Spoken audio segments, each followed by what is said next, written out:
Boa noite a todos. Convido a todos a fechar os vossos olhos por um instante, a acalmar vossa respiração, de maneira ao qual o seu organismo entre em comunhão com a espiritualidade amiga, benfazeja, que desde os primeiros segundos deste dia já preparava o nosso encontro da noite de hoje. Na certeza de que aqui iríamos estar, porque esta é a diretriz daquele que nos criou, a tua imagem e semelhança, Deus, nosso Pai Celestial. Porque é dele o desígnio, é dele a obra ao qual estamos trilhando e construindo. O nosso Pai nos fez simples e ignorantes, nos lançastes aos mundos, estagiando para que encontrássemos nós, pela nossa obra, a sua morada, a casa de Deus, que ainda não é deste mundo. Eis aqui os teus filhos, ó Pai, que se reúnem em teu nome, para nortearmos-nos pelo amor e pelos ensinamentos do Mestre Jesus Cristo de Nazaré, aquele que veio ao mundo ser o governador da terra, para esta se tornar de regeneração. É por Jesus Cristo que aqui estamos, e onde um ou mais se reúne em teu nome, ele se faz presente. É tão certo quanto o ar que lhes dá vida ao corpo biológico, a presença de Jesus Cristo de Nazaré no meio de nós. A tocar as nossas dores, os nossos desamores, os nossos dessabores, as nossas angústias, depressões, os nossos medos, fazendo-se cair por terra todas as formas magnéticas não oriundas do karma particular de cada alma que aqui está. Porque se for obra dos espíritos que ainda se negam de ver a luz de Deus, em nome de Jesus, estas energias não reinarão, não sairão vitoriosas, porque aonde Jesus toca, tudo se transforma em luz, e não há cegueira, utopia qualquer que não possa enxergar a luz de Jesus Cristo de Nazaré. E nesta noite, Ele nos tocou. Tocou a nossa alma, o nosso coração, a nossa mente. Afastou a depressão, a tristeza e a cólera. E trouxe a boa nova. E disse, sussurrando no ouvido de cada um: Ei, irmão meu, eu estou contigo. Por Cristo, com Cristo e em Cristo, na oração que o próprio Cristo nos ensinar, inicia-se o estudo da noite de hoje. Pai nosso que estais no céu, santificado seja o vosso nome. Venha a nós o vosso reino. Seja feita a vossa vontade, assim na terra como no céu. O pão nosso de cada dia nos dai hoje. Perdoai as nossas ofensas, assim como nós perdoamos a quem nos tem ofendido. E não nos deixeis cair em tentação, mas livrai-nos do mal, que assim seja. Ave Maria, cheia de graça, o Senhor é convosco. Bendita sois vós entre as mulheres, bendito é o fruto do vosso ventre, Jesus. Santa Maria, Mãe de Deus, rogai por nós, pecadores, agora e na hora de nossa morte. Que assim seja. Boa noite a todos. Boa noite. Sintam-se abraçados por nós, trabalhadores dessa casa, da dimensão dos espíritos e também da dimensão dos nossos irmãos encarnados, que nos possibilita o nosso encontro, porque se não fosse pelos nossos irmãos encarnados, não poderíamos ter a oportunidade de estarmos unidos a vós nesta noite. Há pouco, na prece de abertura, me lembrei de um estudo que ministrei a vós, num passado não tão longevo, ao qual disse as cadeias de visão de um espírito, ao qual o campo vibracional mental de um espírito possibilita que a sua percepção seja para os mesmos de sua vibração ou inferiores. Então, se desencarnamos extremamente materialistas, não vamos vislumbrar o celeste, não vamos vislumbrar os anjos de Deus, vamos vislumbrar os espíritos de igual vibração, os materialistas e os em cadeias vibratórias abaixo. É como se pudéssemos ter um óculos e só víamos aquilo que queremos ver segundo o nosso campo vibratório. E que quando vamos perdendo este materialismo, este apego, vamos conseguindo enxergar espíritos de envergadura acima daquelas que nos encontramos. É por isso que os espíritos em trevas não enxergam os espíritos em socorro, mas os espíritos em socorro enxergam os espíritos em trevas, cabendo e tendo a responsabilidade do encarnado ou do espírito manter-se sempre a sua vibração em campos mais singelos, mais evoluídos, para poder ver por um todo. E quando narrei a prece de hoje, lembrei-me de Jesus Cristo quando ele veio à Terra e a sua particularidade e singularidade. Se eu disse a vocês que os espíritos em densidades vibratórias mais densas não enxergam os espíritos superiores, isso é uma máxima da ciência, é uma máxima da própria energia, daquilo que se emana de campo vibracional, de captação vibracional. Mas quando Jesus chegou na Terra, não teve um espírito que não o enxergou. Tamanha luz e radiação e amor daquele homem. Aonde ele chegava, ele tocava. E ele rompeu toda essa estrutura de energias vibracionais ao qual um espírito trevoso não visualiza aquele em seu grau evolutivo superior. E Jesus, com amor e humildade, tocou a todos, até nos confins da terra. Por isso que ele incomodou tanto. Aqueles que nunca visualizaram a luz, ao enxergarem Jesus, foram capazes de se libertar. E nunca hora antes, na história deste planeta Terra, houve tantos que se libertaram dos infernos astrais, do submundo e das trevas, quando Jesus Cristo veio a este planeta. Ele libertou há 2000 anos e ainda continua libertando até os dias de hoje. Tamanho é o amor desse Espírito, que é para nós, moradores da terra, o governador.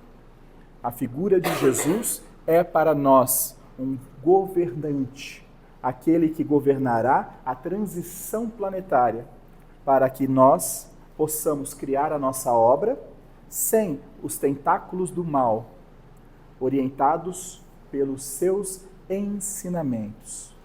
Este é Jesus, o governador do planeta Terra. Ok? Vamos abrir para perguntas? Alguém já veio? Estamos todos enferrujados? Jejuar. Uhum. É a mesma coisa que fazer uma promessa, que muitos, eu ouço às vezes as pessoas falar, vou jejuar para conseguir isso. É a mesma coisa? É a mesma coisa. É barganha, é troca. Porém, o jejum, ele está no Antigo Testamento. Ele é muito antigo. Estamos falando de 3.000 anos de ensinamentos. Então, esse tipo de oferenda, o jejum e outros, digamos, as velas para iluminar, não comer carne vermelha, não comer carne de porco, isso está no Antigo Testamento. E é barganha. Jesus não deixou nenhum ensinamento para que você barganhasse. Pelo contrário, quando perguntaram a Jesus qual era a melhor oferenda para Deus, ele disse, ide reconciliar-te com teu inimigo. Isso não é barganha. Isso é uma escolha de você ir para lá ou para cá. Mas a escolha tem que ser sua, não barganhando com Deus. Então, cai na mesma questão da promessa. A Igreja Católica pegou o Antigo Testamento e modernizou-a. Então, ela colocou a Quaresma, ela colocou outros dogmas, outras vertentes ideológicas para manter este aprisionamento dos fiéis por devotamento, por barganha. Mas, de fato, é uma barganha. É algo que você está propondo algo para ter uma benéfice. E Deus não funciona assim. Aí você me diz, então por que temos a Romaria, por que temos a Aparecida, por que temos tantas energias e tantos devotos gerando uma comoção e tem resultado?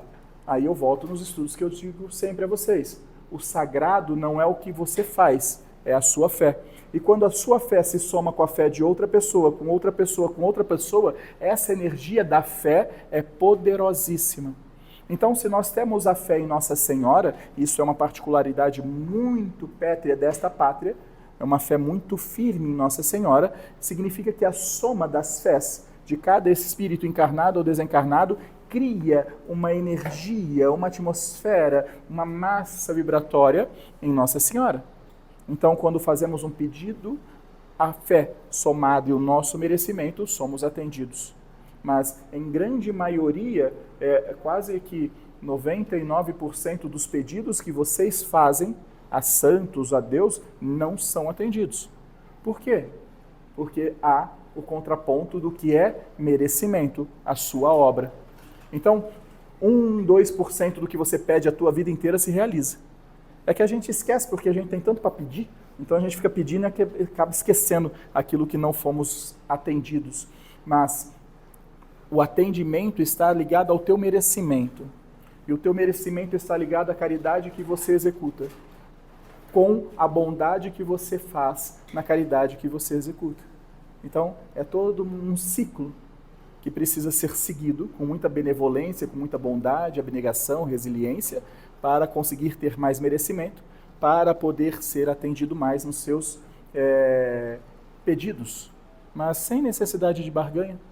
Ah, mas se eu fiz uma promessa, é errado eu não pagar? Ah, eu fiz uma promessa e fui atendido, eu deveria ir a pé daqui a Aparecida. Estou errado em não ir? Não está errado.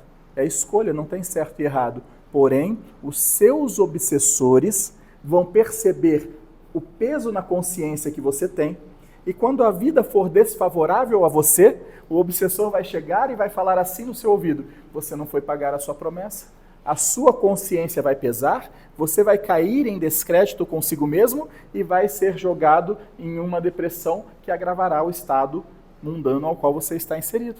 Mas não porque Deus está te punindo, é apenas os seus obsessores. Então, se você me perguntar, então o meu obsessor gosta das minhas promessas? Ele adora. Ele prefere que você viva fazendo promessa, principalmente se ele sabe que você não cumpre. Aí ele adora. Ele até te incentiva a fazer promessa. E a promessa, ela é uma utopia. Não é garantido que você receberás nada se for colocado em penitência. Isso estamos falando de uma pátria que não leva a ferro e fogo o Antigo Testamento. Há religiões e crenças que se chicoteiam, que fazem dolo ao seu corpo biológico em crença de receber algo, uma benéfice dos céus de Deus. Não há compreensão lógica em acreditar que Deus quer o teu sofrimento. Isso é apenas os engodos, os dogmas, aquilo que a religião se armou ao longo desses séculos e séculos e séculos de religiões e dinastias para aprisionar os fiéis. O Espiritismo, ele vem não como um libertador, mas como um desconstrutor. Porque o verdadeiro libertador está dentro de você e sempre esteve. É a tua capacidade de amar. A religião que liberta é o amor. Não é uma doutrina, não é uma crença, não é uma fé. É o amor. A tua capacidade de amar. Este é o libertador. Mas o Espiritismo, ele vem como um desconstrutor dos dogmas e dos paradigmas e dos preconceitos concebidos ao longo de séculos e séculos e séculos e milênios, ao qual a religião se valeu da fé da massa para tomar benefício de si mesmos. E o Espiritismo, ele é um desconstrutor, um rompedor de paradigmas. Mas aí você começa a cair dentro das casas espíritas, você percebe que acaba tendo tantos dogmas quanto em outras crenças, ou até coisas piores do que outras religiões já suplantaram, e o Espiritismo encontra dificuldade ainda. Entre elas tantas, acreditar que o médium é algo superior aos outros trabalhadores. Esta denotação que as casas espíritas colocam, essa importância devota na figura de médiuns, ela é completamente draconiana para os padrões daquilo que o próprio Espiritismo vem desconstruir, ao qual que não devemos adorar ou endeusar ninguém. Somos todos iguais perante ao Pai. com os nossos débitos, com os nossos medos, com as nossas angústias, cada um com as suas dificuldades, com os seus passos.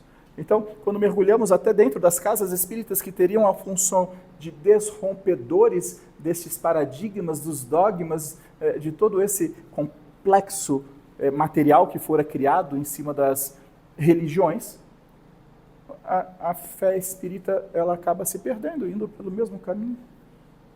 É por isso que eu disse, não é o espiritismo a religião do futuro, é o amor. E o amor ele não nasceu nas religiões, ele nasce no coração. Ele nasce no coração de vocês. Quando uma pessoa que vocês nunca encontraram na vida, encontram e consegue ter afinidade com ela.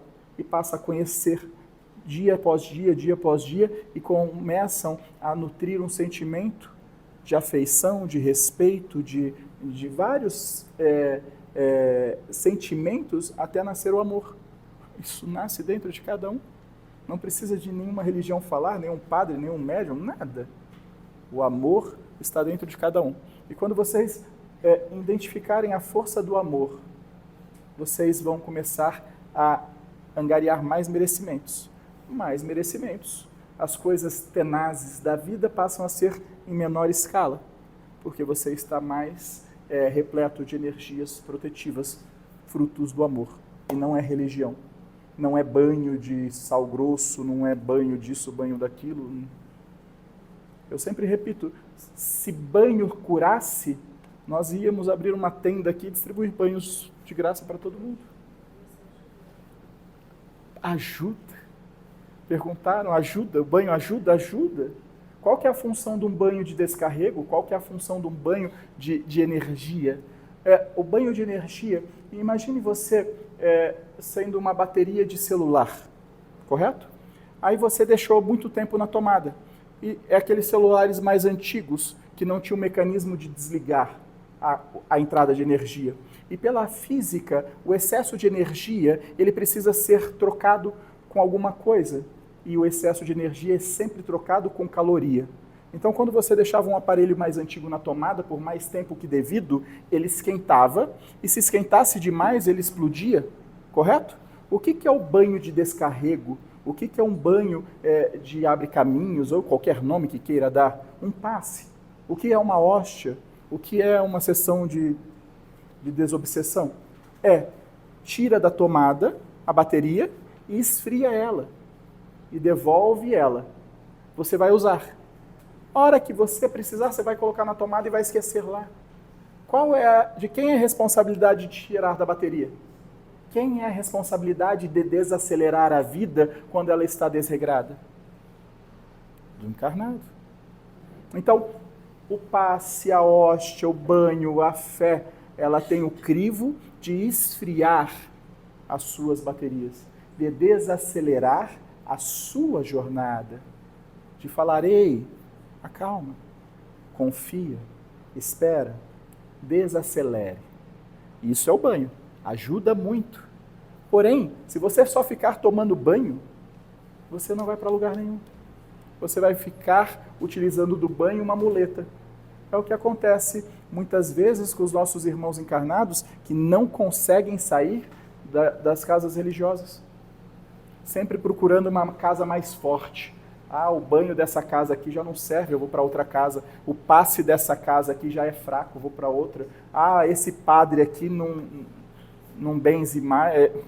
Aí você passa a ficar procurando sempre algo mais forte, ao qual quem se tornou mais resistente não foi a casa, foi você mesmo. Foi em acreditar que você pode tomar a sua vida de muleta, e não é. A vida do encarnado ela é de responsabilidade perante as dificuldades apresentadas no dia a dia. Analisar, receber, e quando for uma ofensa, uma agressão, um açoite, agradecer. Senhor, obrigado pela surra que a vida está me dando, porque eu sei que é passageiro. E se tu permites, é porque fui eu que soquei logo ali, nessa vida mesma ou na outra, quem sabe? Então, se hoje sou eu o socado, é porque eu fui o agressor. Então, aceita e segue. Agradeça. Criai o hábito de agradecer as dificuldades. Não de agradecer o momento de calmaria.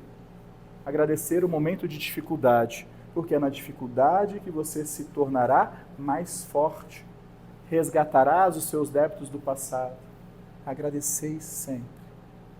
Agradeceis sempre. Ok? Eu tenho uma pergunta, que eu aprendi uma coisa que você comentou uma vez sobre quando o espírito reencarna, que tem algo que está no DNA. Você poderia me falar o que vem no DNA do espírito e se tem alguma relação com o karma? Por exemplo, o karma daquela pessoa, que foi algo que veio do passado, que ela não conseguiu resgatar, se isso está no DNA também. Sim. Quando nós caímos para os karmas, e os karmas hão de ser uma formação biológica, assim como uma má formação de nascimento, como a cegueira, a surdez, ou a paralisia infantil, ou uma certa má formação craniana, qualquer má formação biológica, ela está escrita no DNA, no cromossoma. E esta carga de DNA, ela vem do plano espiritual. Então, quando falamos de DNA, estamos linkando diretamente ao corpo biológico. Então, quando o karma há de ser repatriado por má formação ou por patologias biológicas, estas patologias já estão inseridas na primeira formação do primeiro cromossoma, na primeira partícula de DNA.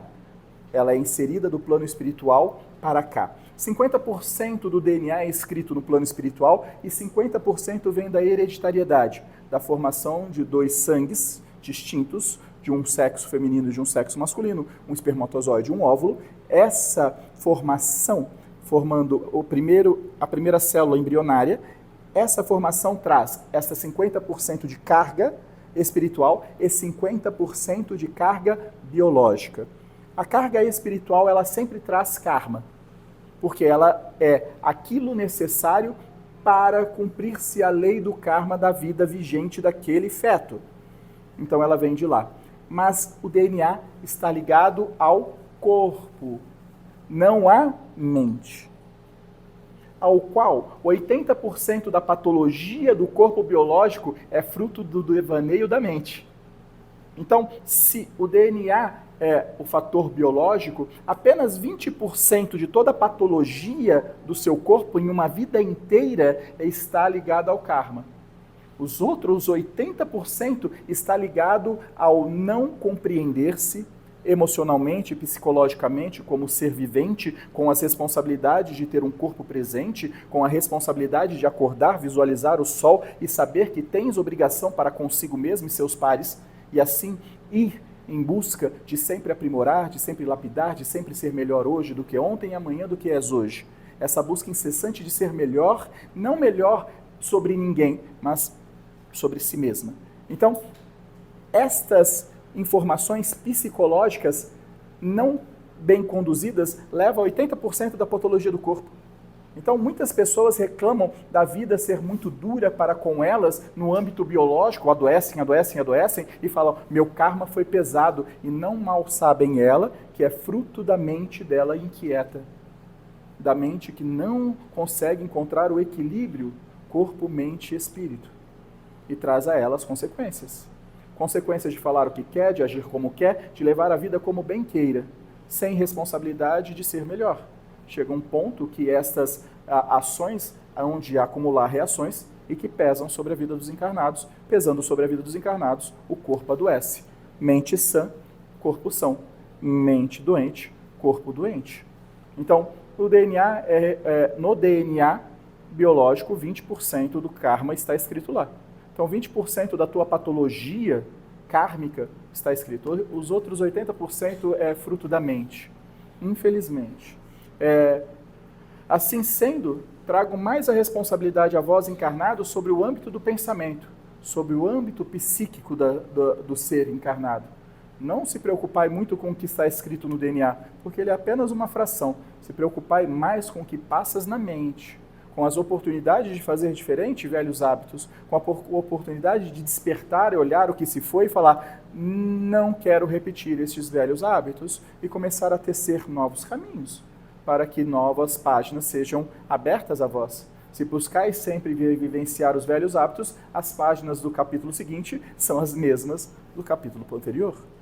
Então nunca serás alguém novo, sempre repetindo os velhos hábitos, os velhos equívocos, os velhos caminhos, ao qual te trarás os mesmos sabores ou dessabores.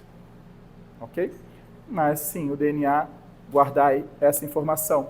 O DNA traz 50% de carga espiritual, que representa praticamente 20% da patologia da sua vida, ao qual esses 20% são patologias kármicas. Você os passa para resgate de vidas passadas. Tumor, falta de visão, audição, perda do paladar, perda dos sentidos, a loucura, e assim as patologias. Sim, principalmente as patologias autoimunes, elas são inscritas no DNA. E elas afloram porque no DNA está escrito que de tenridade do tal data, aquela doença irá aflorar. Porque está escrita no cromossomo, está lavrado lá. E ela cumpre o que está lavrado. Ok? Mas mais me preocupa são os outros 80% das doenças dos homens, que é fruto da mente, que não consegue ter o equilíbrio necessário para estar entre os encarnados. Dentro desses 80%, você colocaria as obsessões? Sim, de fato. Porque a obsessão, eu já disse a vocês, de quem que é a culpa da obsessão? Do encarnado. Porque o encarnado, ele vai escutar o obsessor, mas ele tem o livre-arbítrio de segui-lo ou não. Então a responsabilidade é sempre do encarnado. Se você não der vazão ao obsessor, ele enche o saco, ele perde a paciência contigo e vai embora. Ele não fica velando você. Porque imagine você, todos vós, irmãos encarnados aqui, se olharem o panorama de todas as pessoas que vocês conhecem, de todas que passaram pelo seu caminho, desde a tua idade mais lúcida, dos 7, 8 anos, que é uma lembrança ainda de criança, passando pela adolescência até a fase adulta que vocês se encontram. Vocês odeiam apenas uma pessoa? Fazendo essa análise, nesta tua jornada até a presente data, apenas uma pessoa te irritou?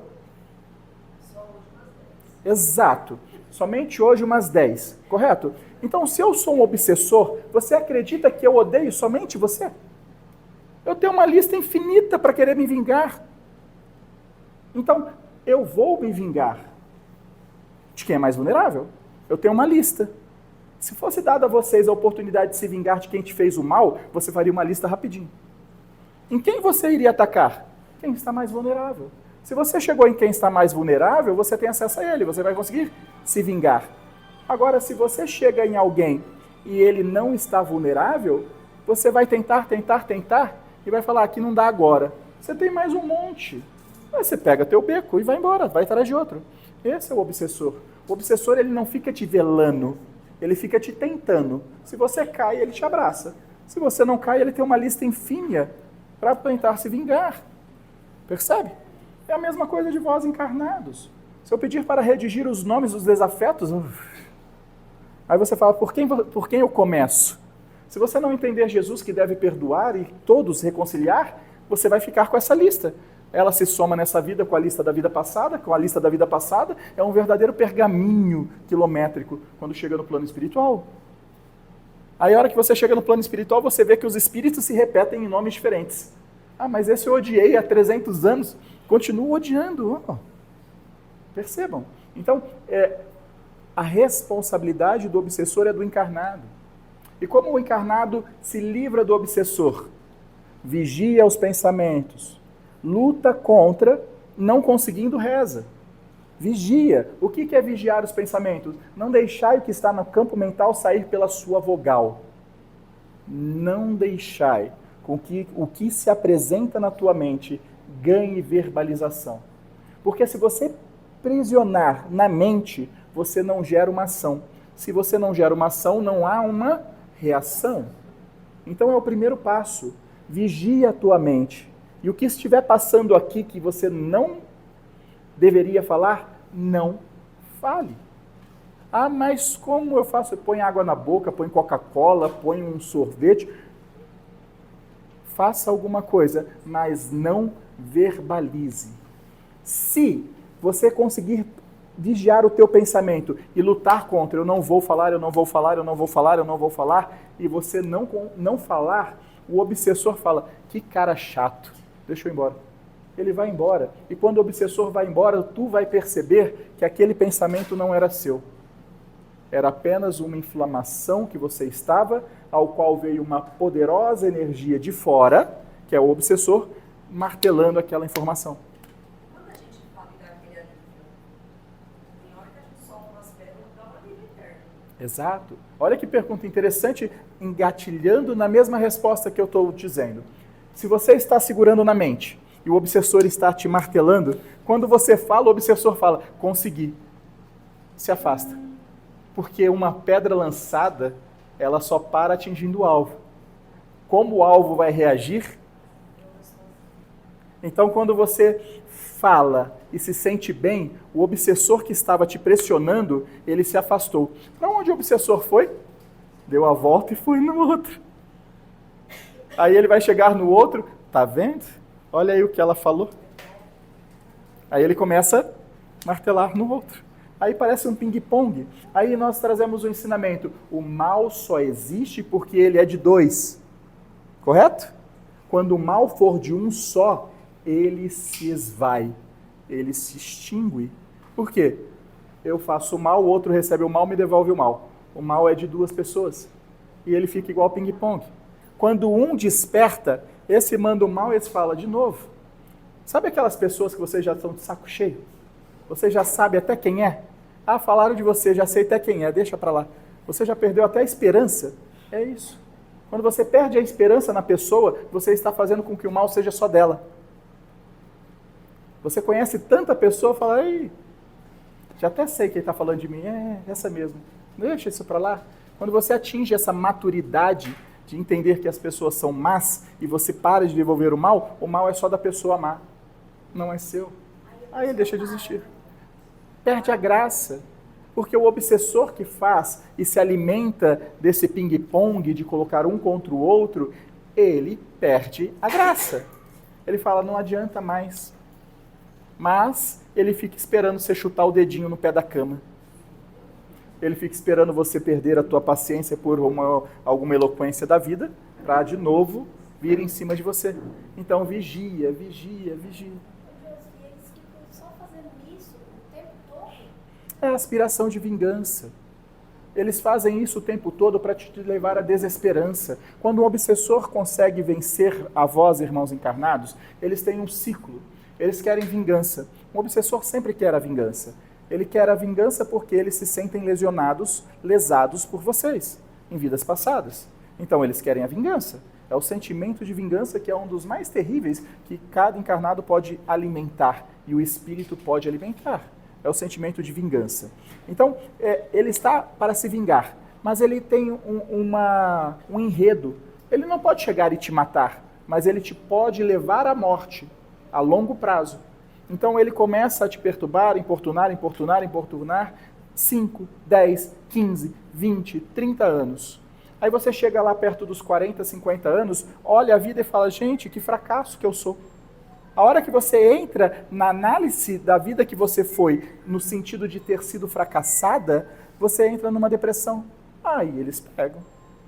A depressão profunda por entender que foi um fracasso, de entender que nada vai se vislumbrar perante a sua existência, você dorme no colo deles. Aí eles começam a levar o teu pensamento para o suicídio. Porque a maior vitória do vingativo é levar o encarnado ao suicídio. Porque o encarnado se torna prisioneiro do vale dos suicidas por séculos. A vitória está garantida.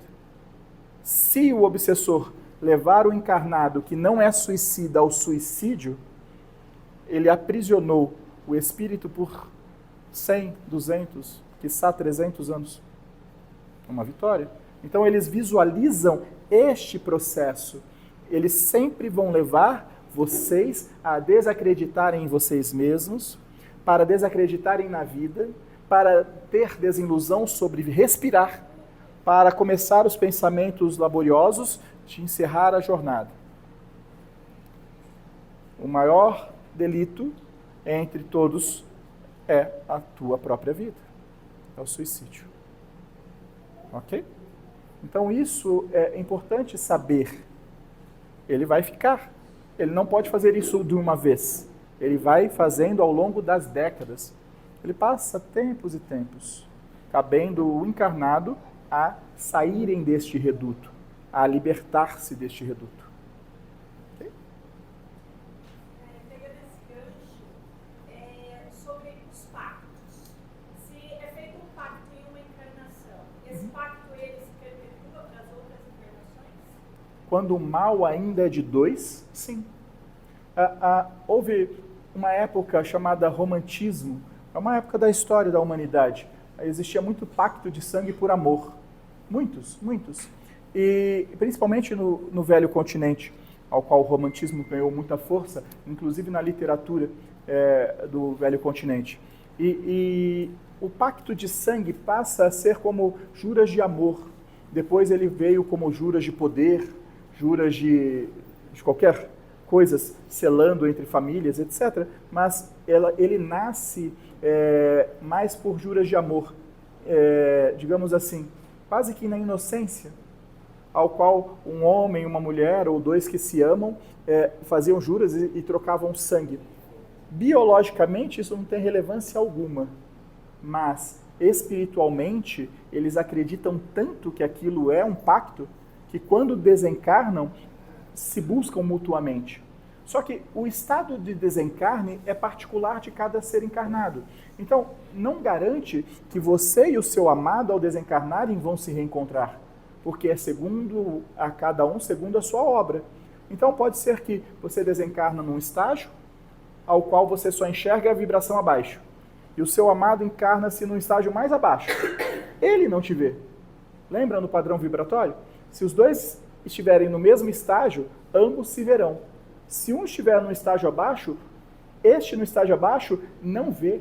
Então há muitas mães que buscam seus filhos no umbral da vida e os filhos não escutam suas mães, não veem suas mães. Há muitos amados que buscam seus pares nos confins do mundo e esses não os enxergam. É como se você estivesse, ei, eu estou aqui, me veja, e este não vê, não enxerga. Padrões vibratórios de percepção consciencial.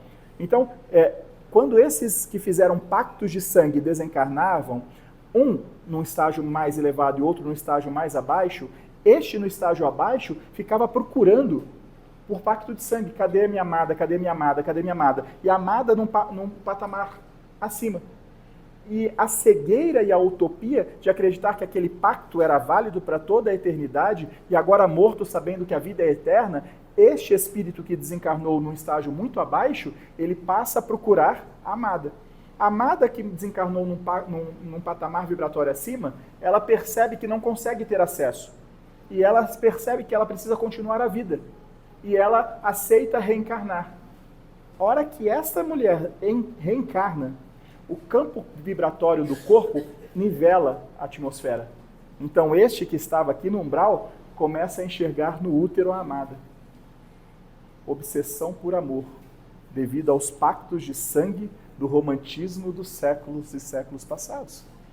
Quando é um pacto espiritual? Não há o pacto espiritual propriamente dito na construção do amor verdadeiro. Não, sem falar sobre amor. Então, nada permanece em pé se não for por amor. Repito, mesmo que haja o pacto espiritual é entre almas. Quando uma desperta, a outra fica com o pacto sozinha. O pacto ele não sobremonta sobre a liberdade do livre-arbítrio. A partir do momento que um espírito falar, eu não faço mais parte porque hoje eu entendo o dolo que eu fiz ou o que eu causei, eu não quero mais, isto é pétreo, isso é imutável, isso não tem como agir sobre a lei do livre-arbítrio. Então todos os pactos espirituais, ou carnais mesmo, de âmbito espiritual, ele não resiste ao despertar de alguém, porque tem o livre-arbítrio que é pétreo. Quando um não quer, pode chorar as pitangas que não vai acontecer nada. O pacto não aprisiona ninguém, não retém ninguém. Não há essa força. Há espíritos, eu cobro esse encarnado porque no passado ele fez um pacto espiritual comigo, ou fez um pacto de sangue, agora eu... O teu livre-arbítrio é pétreo. A partir do momento que você decide não ser mais quem você era, está tudo certo, você segue nova oportunidade. E podem reclamar, podem resmungar. O que te aprisiona com os débitos do passado é os débitos que você fez. Guardem isso. O que te aprisiona no passado são os débitos que você cometeu. Se você matou alguém, tu tem um débito.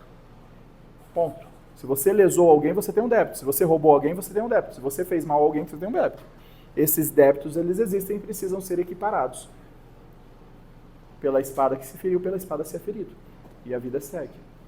Ok? Mas nada que seja verbalizado com sangue, com mortes, nada sobressai sobre a lei do livre-arbítrio. Ela é pétrea, imutável, intransferível, ela é a lei que rege. São duas leis apenas. Já disse isso e ensino a vocês sempre. As leis que regem toda a nossa cadeia evolutiva de espíritos são duas. Primeiro, livre-arbítrio. Segunda, causa e efeito. São somente duas. Sobre estas duas leis, tudo acontece. Tudo. Tu és livre para decidir o caminho que tu quiser. Porém, tem uma outra lei que fala, tudo que tu fizer tem uma responsabilidade, terá uma consequência. Se eu faço bem, o universo te manda bem. Se eu faço mal, o universo te manda o mal. Apenas isso. E neste dedilhar, neste caminhar, você vai trilhando. Faço mais o bem do que o mal, tua vida está mais serena. Eu faço mais o mal que o bem, a tua vida vai ser mais conturbada.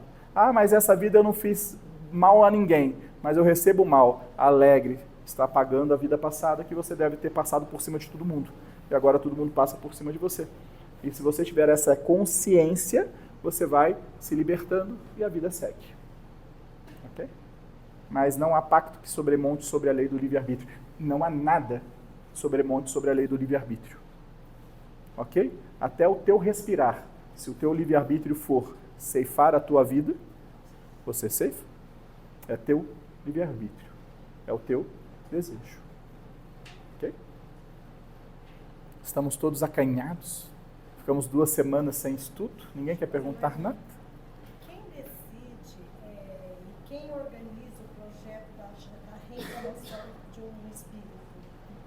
É pessoas próximas, familiares, ou tem uma organização que só faz isso e decide? Não, você chegou a hora de você reencarnar. Ok. Departamento de Processamento de Dados. É interessante porque quando mergulhamos sobre a tecnologia de vocês, irmãos encarnados, o que vocês degustam de tecnologia não chega a 3% da tecnologia do plano espiritual. Então, tudo que vocês têm acesso à tecnologia no mundo hoje não é 3% da tecnologia que se usa no plano espiritual. Relato. Em 1943, Chico Xavier começou a psicografar o nosso lar. E na psicografia, André Luiz narrava a tela LCD. Narrava o pendrive. E estamos em 1943, ao qual ele estava relatando, depois de décadas, no plano espiritual. Ou seja, estamos muito além do século XX. Correto? Então, para que vocês possam ter uma ideia, segundo a própria Escritura em conteste, de que a tecnologia do plano espiritual está pelo menos 100 anos luz, nem 100 anos, um século, 100 anos luz da tecnologia apresentada a vós, irmãos encarnados. Se vocês tiverem essa percepção de que a tecnologia apresentada hoje no planeta inteiro é apenas 3% da tecnologia do plano espiritual, imagine como é aqui. Correto? Então hoje, se você quiser saber da vida de alguém, você vai no Google e digita o nome, correto? Imagine um Google no plano espiritual que tem 97% mais eficácia do que tem hoje. 97% mais poderoso do que tem hoje. Esse é o plano espiritual. Então, todos os seus atos, desde a sua criação simples e ignorantes, está armazenada neste banco de dados, ao qual o tempo de consulta nem milissegundos, é quase que instantâneo. Se você quiser saber a capivara de um espírito, e esse espírito tiver a oportunidade, faz... remonta sobre ele e já sabe. Desde a criação até hoje. Tamanho banco de dados. É da tua criação até os dias de hoje. Está tudo armazenado. Então, quando você desencarna ainda materializado, aprisionado nesta vida. E conforme você vai se desconstruindo no materialismo, você vai percebendo por um todo. E você vai percebendo que existem departamentos dentro das cidades espirituais que se conectam com um departamento chamado Palácio de Cristal, que é uma cidade espiritual que fica fora da camada de ozônio da Terra, porque ela não recebe a influência do magnetismo da Terra e nem da força gravitacional. Porque quando você recebe a força da gravidade, você precisa ter um corpo da matéria, oriundo do planeta. O corpo da matéria oriundo do planeta chama-se perispírito, que envolve o teu espírito para dar a forma a este planeta. Saindo da estratosfera, da força gravitacional da Terra, você não precisa de roupa biológica. Então você é apenas luz. Então só fica lá quem é luz, quem chegou ao estágio evolutivo. Então, muitos dos irmãos que nessa vida conseguem a sua liberdade vão para o Palácio de Cristal continuar o trabalho. Depois eu explico como é que funciona mais ou menos. E é no Palácio de Cristal, longe da interferência magnética da Terra, longe da interferência de qualquer espírito que esteja imergido sobre a força gravidade, tomadas as decisões. A grande nuvem de dados não está da Terra, não está sobre a força da gravidade, nem o magnetismo terreno, está fora da estratosfera, está nesta cidade gigantesca chamada Palácio de Cristal, que é a parte organizacional de todas as almas residentes neste planeta. Ali está a tua capivara, o teu Serasa, está tudo ali. Então, quando você desencarna e começa a lembrar das suas vidas passadas, te bate muita angústia, porque você fala, nossa, errei de novo. Olha, eu tinha oportunidade, errei. Aí você começa a receber informações de que você acertou, para que você se equilibre. E quando você consegue este equilíbrio, eu errei, mas eu acertei, vamos lá, e consegue ter esta visão, o Palácio de Cristal, como uma inteligência artificial, te manda o resultado. Fala, olha, tem isso aqui, você encara? Aí você lê, aí você fala, mas tem que ser esse pai. Tem, mas você pode optar por não, é teu livre-arbítrio. Aí você vai deixar esse plano de lado, deixa aquele de lado, até que você aceite um plano e vem. Então, não, mas quem que organiza isso? As pessoas, É automático. Eu estou lá do plano espiritual, eu quero reencarnar. Eu estou estudando os livros do André Luiz, e lá fala muito nisso. Tem, mas eu não consegui definir quem que é as pessoas. Sim, não são pessoas, são departamentos.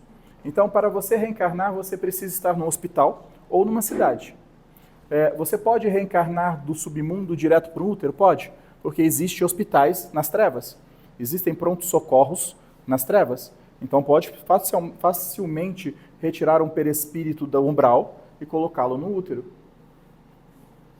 Encarnação compulsória. Isso acontece. Mas, em grande maioria, existe um departamento chamado Departamento de Reencarnação. É uma ala dentro de um hospital, ao qual você se recolhe como um internato, e ali você se prepara para vir a um útero. O que é o preparo da câmara reencarnatória? Se você desencarnar agora, o teu corpo perispiritual vai ser um xerox do teu corpo carnal. Se você for para um útero, ele vai ser um xerox do feto. Então, como fazer essa transformação de um corpo adulto em um feto? Câmara reencarnatória. Você entra numa câmara reencarnatória, fica dentro de uma câmara de Bali. Pode procurar como funciona uma câmara de Bali,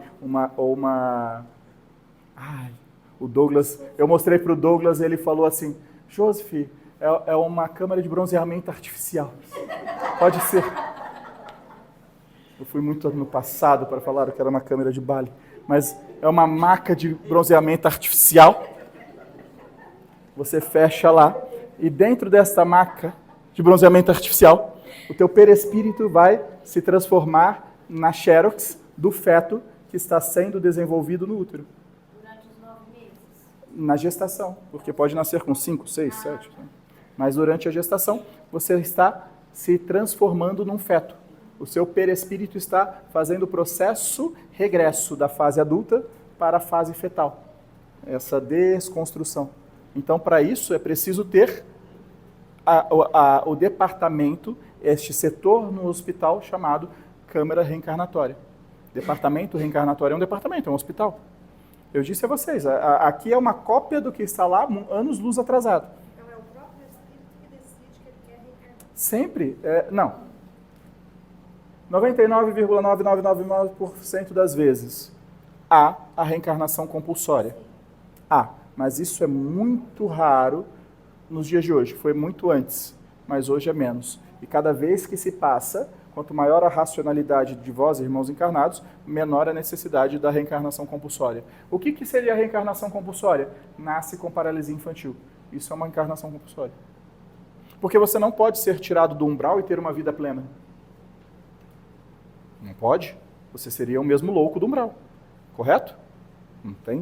Não há essa hipótese. Mas você, saindo do umbral para um útero, você vai ter má formação no cromossoma, que vai te trazer uma paralisia massiva. Fala, corpo, membros, toda uma má formação, porque você saiu de uma região ao qual estava enfermo e vai passar uma vida enfermo. Então por que então precisa tirar um perispírito do umbral e colocar no útero para ter uma vida compulsória desta?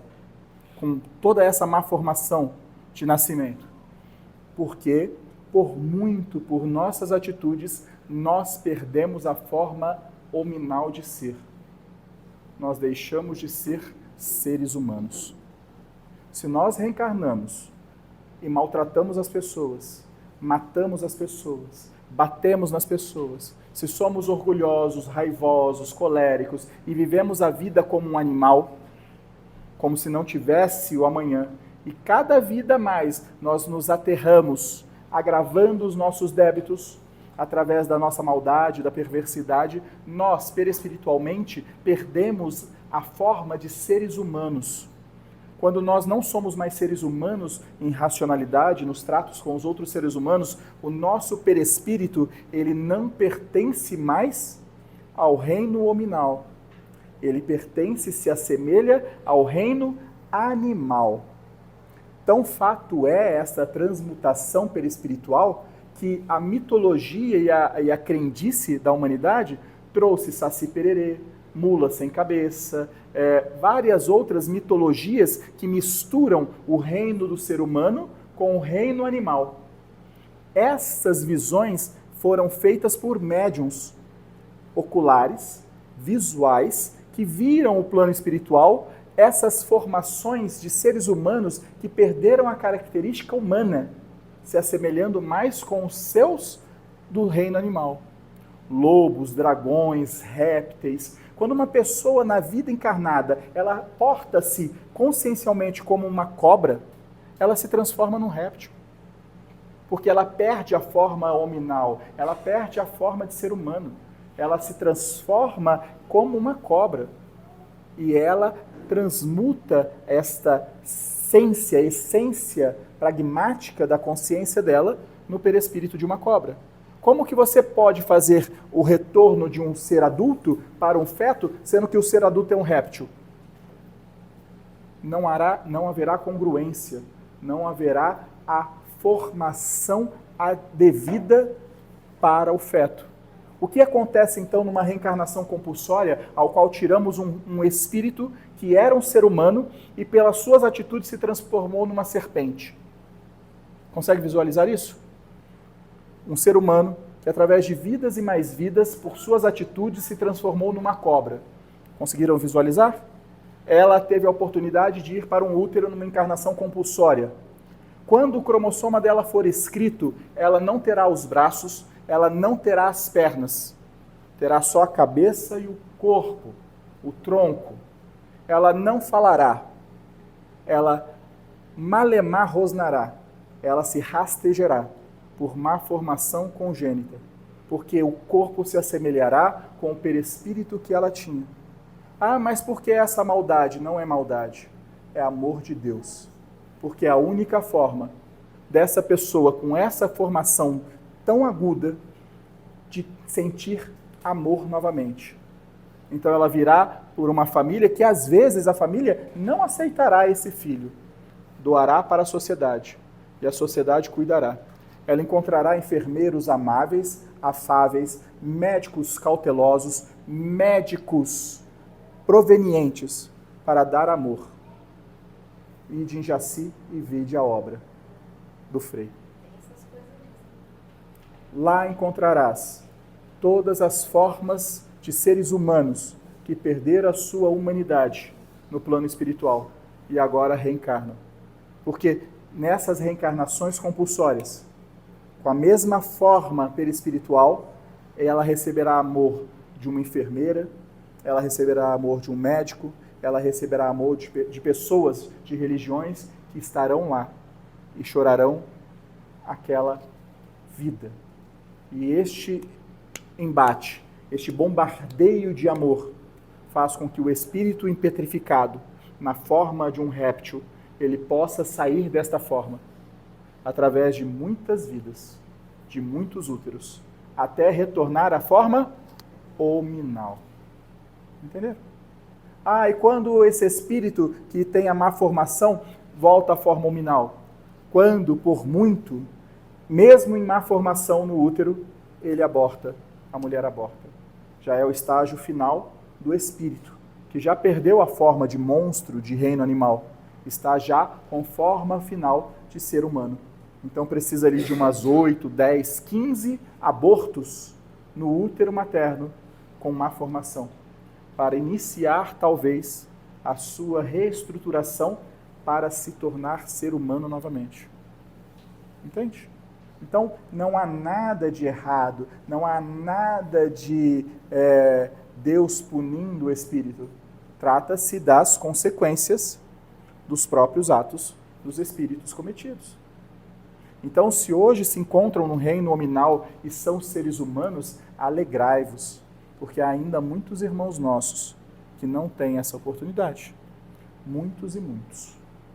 Convalescemos deles e vamos seguir a nossa vida com mais força, amando-nos de todas as formas, pois é precioso, é imperioso ter um corpo. Vocês são raros, vocês são ouro raro. Ter a oportunidade de estar encarnado é uma dádiva. Aproveitai com todas as suas forças para prosperarem física, psíquica e espiritualmente, fazendo bem, não importa a quem. E segue. Ok? Sim. Sim.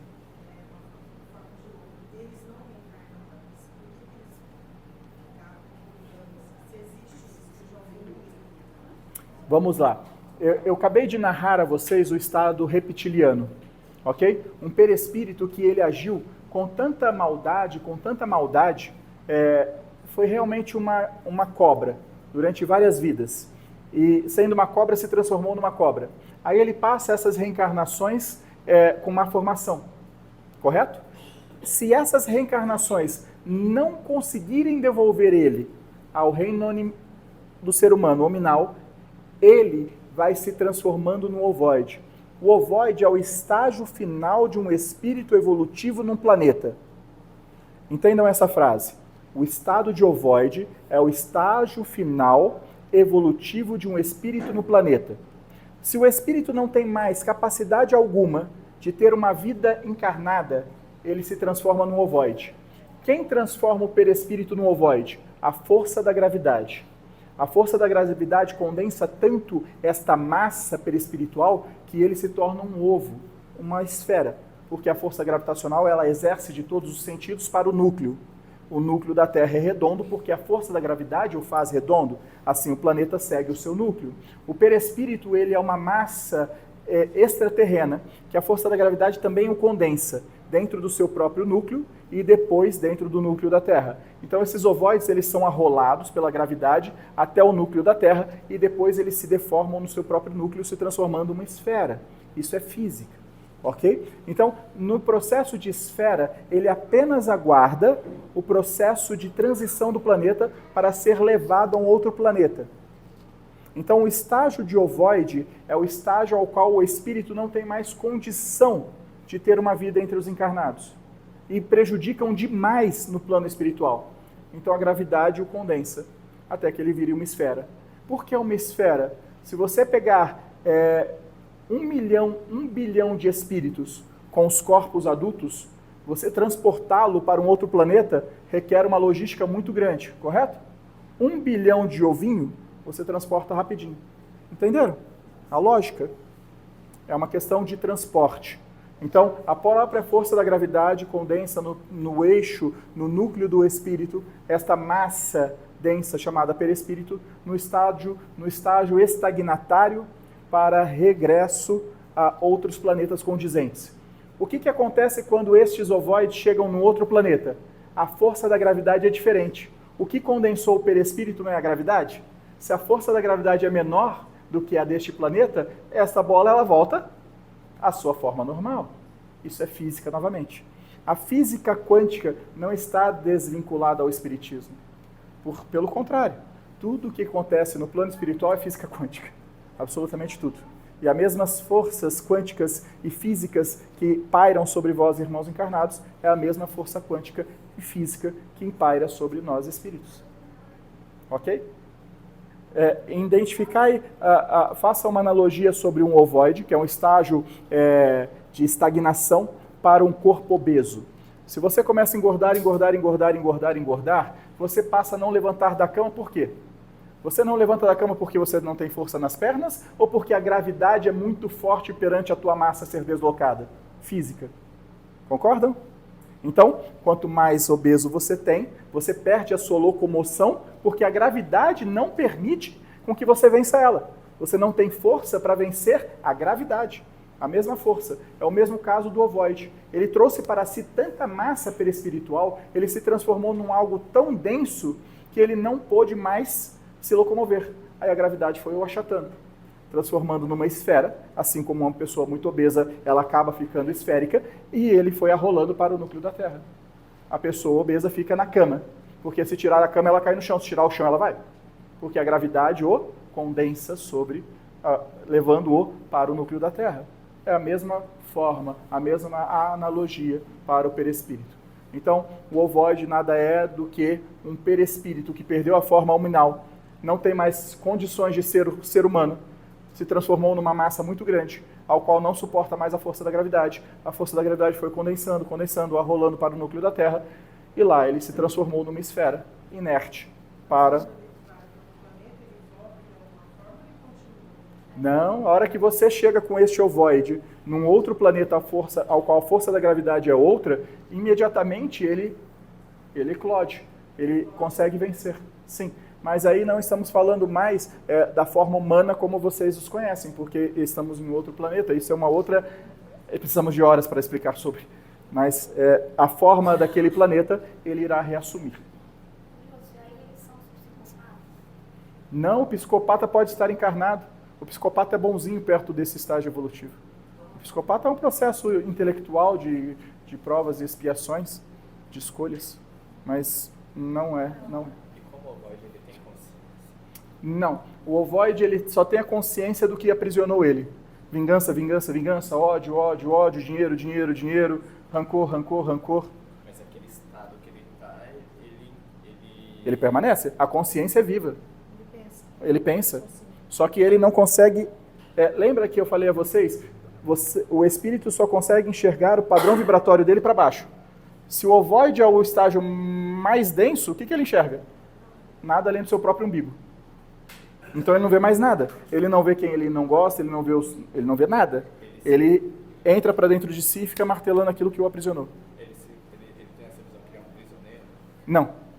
Ele se transformou no egocêntrico tamanho que ele só pensa naquilo que o aprisiona. Então, se você me perguntar qual é o padrão vibratório mais comum nos ovoides, poder, poder, poder, poder, poder, poder, poder, poder, porque quem tem poder domina o outro.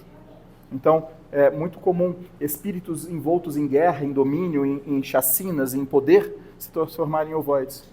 Então ele fica poder, poder, poder, E poder. essas pessoas que a gente tem encarnado hoje, que são líderes, que têm essa ânsia pelo poder, elas Não. caminham para isso? Esse estágio de ovoide, ele é milenar. Então o ovoide de hoje, ele foi o poderoso de 12 mil anos atrás. Então é um estágio bem lento para isso. O poderoso Exato. de hoje... Pode ser o ovoide de amanhã. Mas hoje não, se você está encarnado, você tem que entender que os encarnados de hoje são muito melhores do que antes. Mas muito. Se você imaginar que há 400 anos a igreja matava em nome de Jesus, 400 anos. Hoje a igreja não mata mais, evoluiu. Então, se você fala, então os padres que estão nascendo não são os mesmos padres que mataram em nome de Jesus? Não, são. Eles têm vontade de matar em nome de Jesus. Só que hoje a sociedade, ele fala, se eu matar eu vou preso. Então eles têm uma consciência. Mas, por exemplo, no Hitler, ele volta em outros estágios? O Hitler é um caso à parte. Existe uma prisão lunar na Lua que retira os espíritos da Terra. Só para vocês terem ideia, o Hitler não perdeu a humanidade dele. Sabiam disso? Porque dos malfeitores da história da humanidade, ele foi o que menos fez mal. Se você mergulhar na história, todos que o antecederam fizeram muito mais mal do que ele. Hitler amava a mãe dele. Hitler tinha um carinho pela família dele que não encontramos em muitos religiosos. Hitler amava tanto e protegia a mãe dele que dificilmente encontramos o amor que ele tinha pela mãe em lares religiosos, católicos, espíritas. Então, ele não virou um ovoide. Ele só foi retirado do planeta Terra e colocado na prisão lunar, porque sobre a atmosfera do nome dele e das pessoas que ele fez mal, dificilmente ele traria paz às pessoas. Então, retirar o espírito dele da Terra não é para o bem dele, é para o bem daqueles que ele fez o mal, que não vão percebê-lo. Então, tiramos ele. Ele está na prisão lunar. Então, ele não pairando, aqueles que ele fez o mal não o encontra. Então, beneficia ele, mas mais ainda, aqueles que não vão encontrá-lo para executar a vingança. Então, mas ele não é um ovoide. Ele é um espírito liberto, consciente, porque ele amou. Ele foi um tirano. Sim, ele dificilmente volta para a Terra. Ele vai fazer parte desta... a prisão lunar é diferente da ovoide. O ovoide é a prisão da Terra.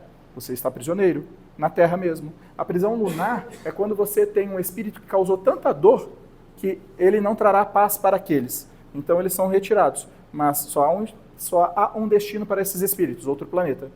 Não mais na Terra. Então eles esperam há um momento oportuno, quando um planeta X, que vai fazer parte com o sistema solar, entrará em congruência com a Terra, e isso fará o que chama-se de caminho de minhoca no espaço. Esses espíritos serão coletados, esses espíritos lunares, e vão para o planeta X, que é o último do sistema solar, e lá irão reiniciar a sua jornada. Esse ovoide que você falou, ele tem alguma relação com o corpo mental inferior, que também é em formato de ovoide? É o mesmo. É aquilo que eu disse. O ovoide, ele fica vibrando aquilo que o aprisiona. Então você chega num ovoide e ele fala assim, poder, poder, poder, luxúria, luxúria, luxúria, ira, ira, ira. Então se você pega um ovoide, olha para ele, no campo mental dele ele está assim, ira, ira, ira, ira, ira, ira, ira, ira, ele só vibra ira. Aí você pega esse ovoide, pega perto de um encarnado que tem ira e coloca ele, pendura. O encarnado que tem a ira vai começar a ficar 1000 vezes mais irado. Ele se transforma. Isso é um obsessor por ovoide. Fora colocado um ovoide nos nossos irmãos encarnados. Na evolução espiritual, quando os espíritos vão se desfazendo dos seus corpos mais densos, Sim, o corpo mental inferior ele é superior ao nosso corpo físico. sim, Então, mesmo sendo um corpo superior, ele vai afetar, mesmo ele se refletindo no corpo dele espiritual, também é inferior a ele, e transformando esse corpo dele espiritual em ovoide, ele sendo um corpo superior, o corpo mental inferior em forma de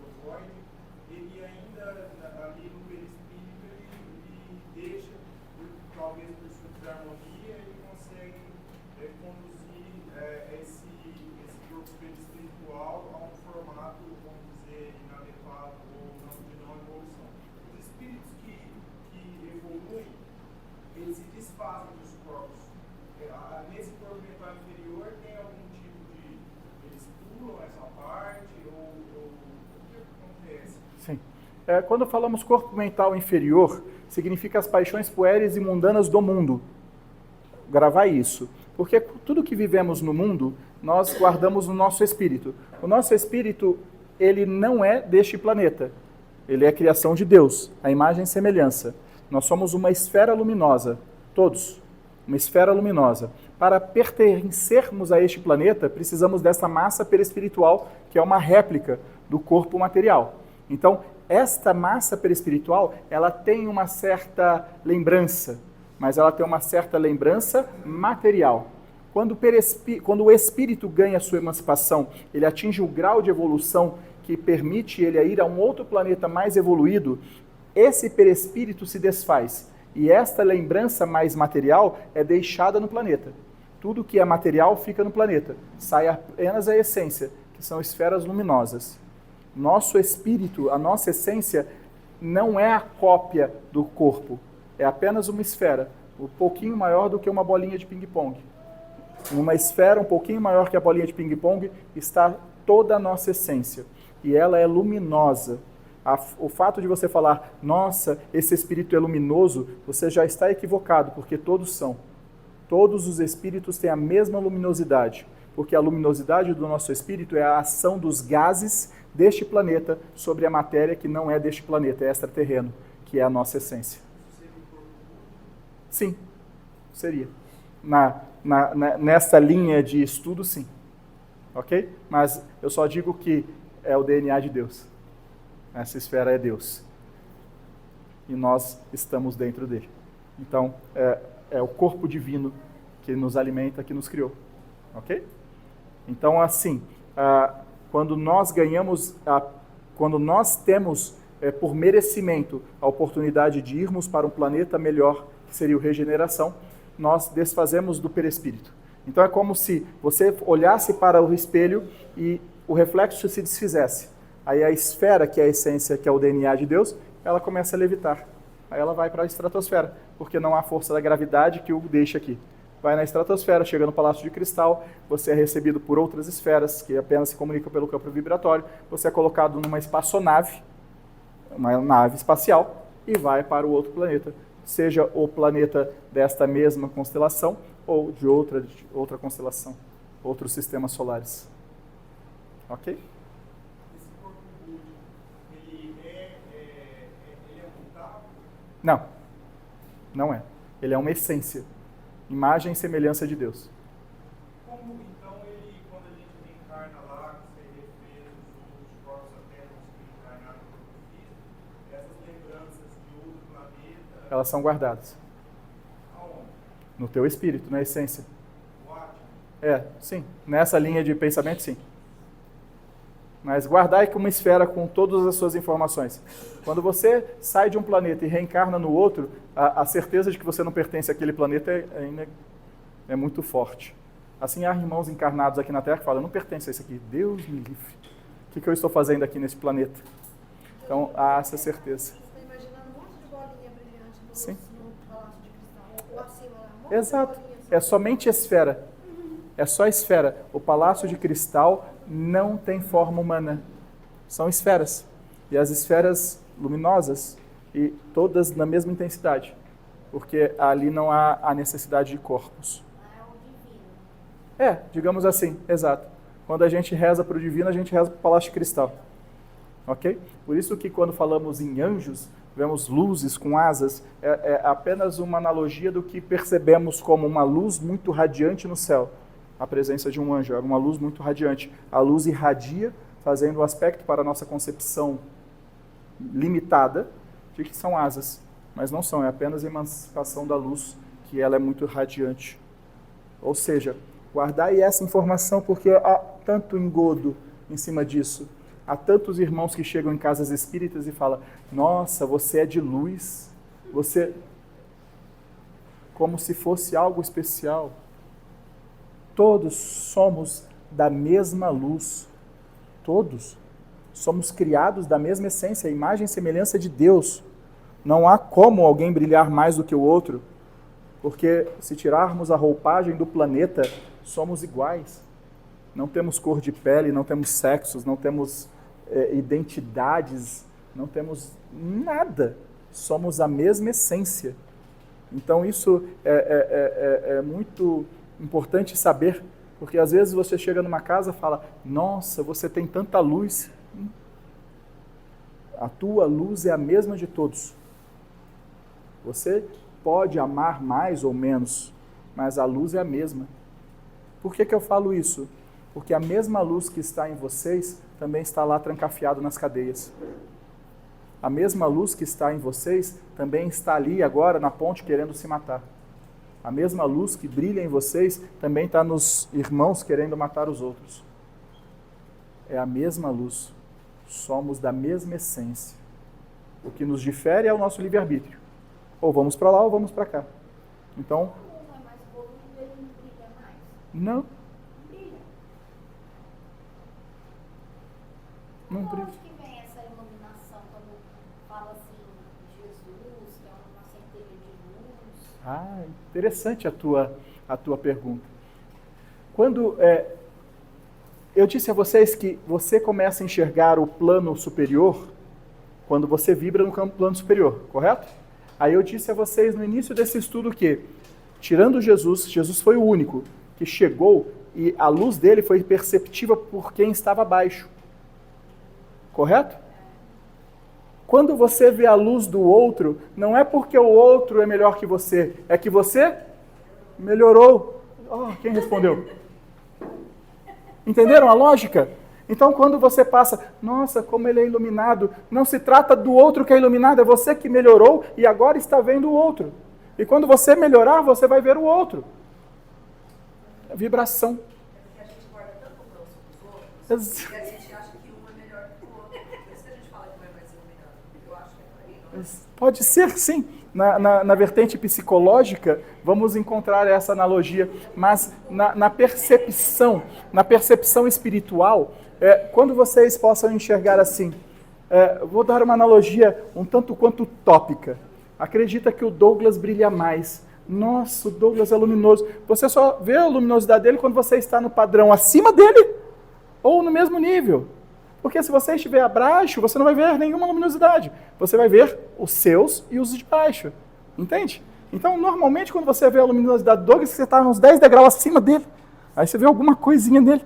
Então, nesse sentido, não é o outro que brilha, é você que evolui. Percebe? É cada um segundo a tua obra. Eu não posso ver o outro e falar, nossa, tirando Jesus, eu disse a vocês, Jesus foi o único que se fez ver e visível para todas as vibrações abaixo. Então, onde ele chegava, os espíritos cegos, os ovoides tremiam. Quando Jesus passava, os ovoides tremiam, porque sentiam a luz de Jesus, sem ver, somente a luz. Foi, e ainda será por muito tempo, o único espírito com essa possibilidade de fazer-se ver por todas as camadas vibracionais. Porque senão não se vê. Só para encerrarmos, para que vocês possam entender,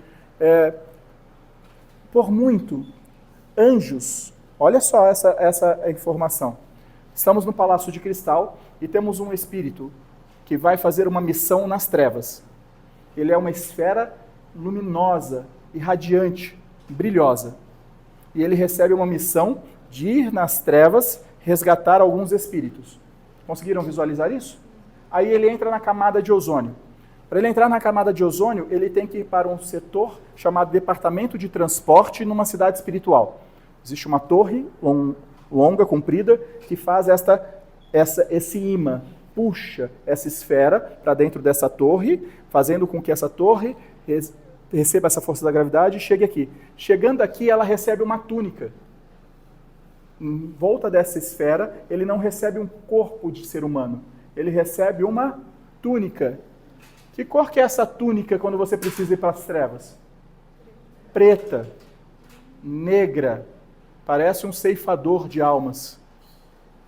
Você recebe este manto e você se cobre de negro, de denso, porque a tua missão é ir nas trevas, resgatar alguém que está prisioneiro lá. Se você chegar lá, você é um anjo, recebeu uma túnica negra, para ir nas trevas, lá no 7º portal, para resgatar um espírito. Se você chegar lá bonzinho, amando, o espírito vai te dar mole? Ele não vai te ver. Você chega lá com um chicote e começa a chicotear ele, para você ter a atenção dele. Aí você fala, um espírito bom pode chicotear alguém? Sim, para fazê-lo acordar e despertar, para ter a atenção dele, mesmo que seja pela ira, mesmo que seja pela raiva. Então, muitos são anjos que estão com túnicas negras nos confins, chicoteando irmãos para o seu despertar. Olha que interessante. E aí você passa a odiar aquele homem de túnica negra, achando que ele é teu algoz e teu perseguidor. Ao ponto que quando você vai se despertando e você tem a oportunidade, ao encontrá-lo, ele tira a túnica.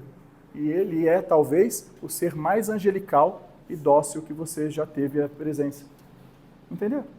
Então, olha como é o trabalho de Deus. Porque é só dessa forma que um anjo consegue socorrer os nossos irmãos que estão na ira, na cólera, nas trevas, no umbral. Conseguiram ter essa visualização? Então, muitos que eu vejo um espírito de túnica negra me perseguindo. Sim, qual o problema? Mas ele é negro. Sim, se for um espírito angelical, ele não estaria aqui. Se ele está aqui, que está com uma túnica negra, é porque ele está aí. Se você visualiza ele, ele não te faz o mal, não te perturba, deixa lá quietinho. Ele tem uma missão. Na hora que acabar a missão, ele vai embora. Lá na empresa, um cara viu algum ser de preto. No outro dia, estava tanto sal grosso lá. Exato. É alho, é sal grosso. Eu ri, né? Não são todas as almas. A luminosidade, a cor não define caráter. Nem no espírito e nem na pele. Entenderam isso? Não define nada. A cor não define o caráter. Ok? Então, guardar isso.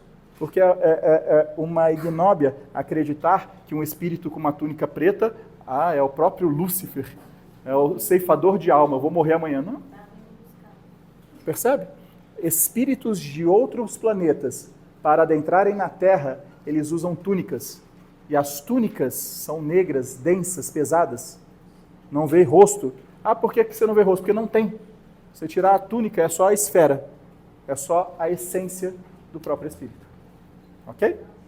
Vamos encerrar. Alguém tem alguma pergunta a mais? Sim.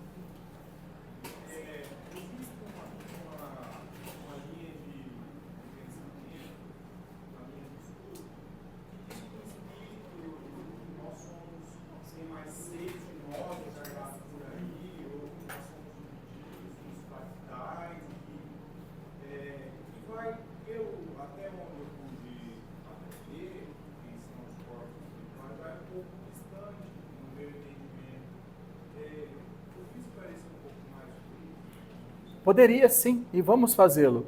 Só vou pedir para que no próximo estudo a gente possa entrar um pouco mais cedo. Porque se eu adentrar agora, eu não conseguiria em 15 minutos elucidar a todos.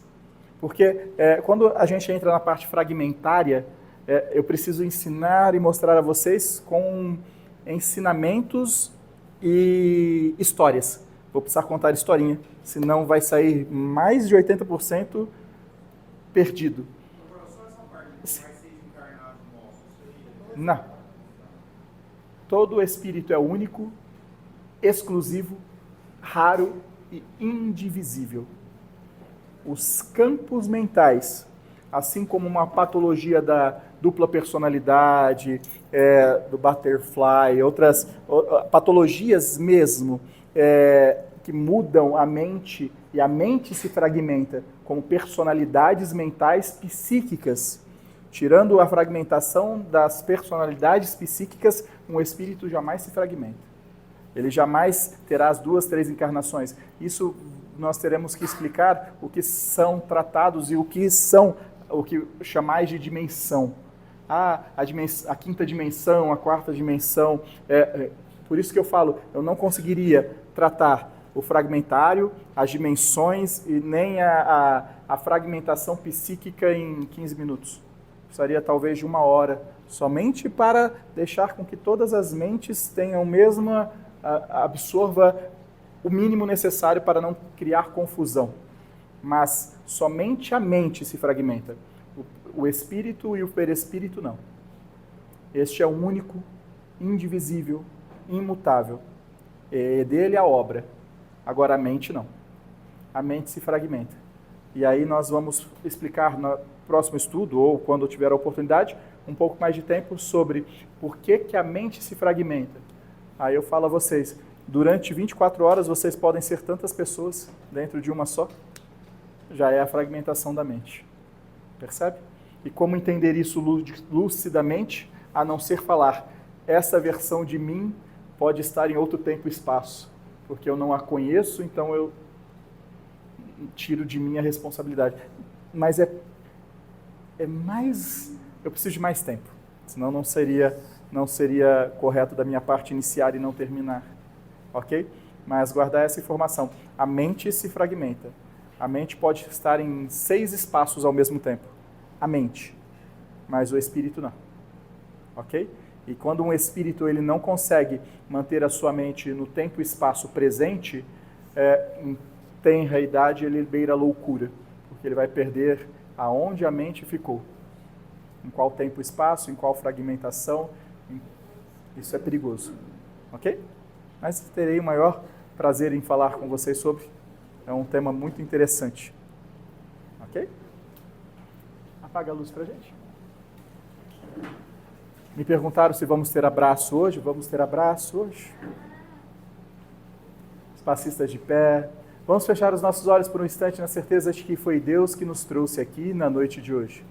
E é por Ele e é com Ele que aqui, nesta cantiga, vamos lembrar que mesmo que as noites sejam traiçoeiras, Ele, o nosso Pai, o nosso Criador, nos quer sorrindo. Deus está aqui neste momento, Sua presença é real em meu viver. Entregue sua vida, os seus problemas, fale com Deus, Ele vai ajudar você. Oh, Deus te trouxe aqui para aliviar o teu sofrimento. Oh, é Ele o autor da fé, do princípio ao fim, de todos os seus tormentos. Oh, e ainda se vier noites traiçoeiras, se a cruz pesada for, Cristo estará contigo. O mundo pode até fazer você chorar, mas Deus te quer sorrindo.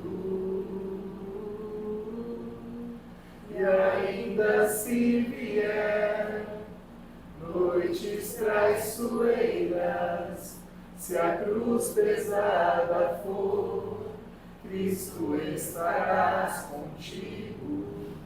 O mundo pode até fazer você chorar, mas Deus te quer sorrindo. Por Cristo, com Cristo e em Cristo, unidos a Cristo, na oração que o próprio Cristo nos ensinou, se encerram os estudos da noite de hoje.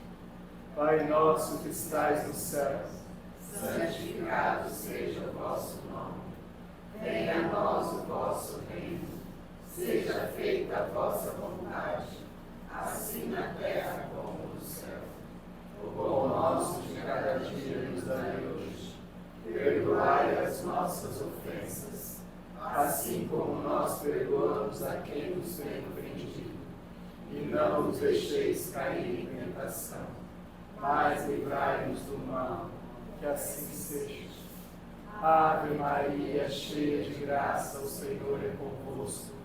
Bendita sois vós entre as mulheres, bendito é o fruto do vosso ventre, Jesus.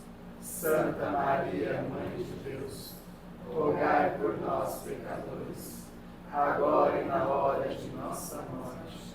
Que assim seja. Aqueles que quiserem um abraço, estou aqui para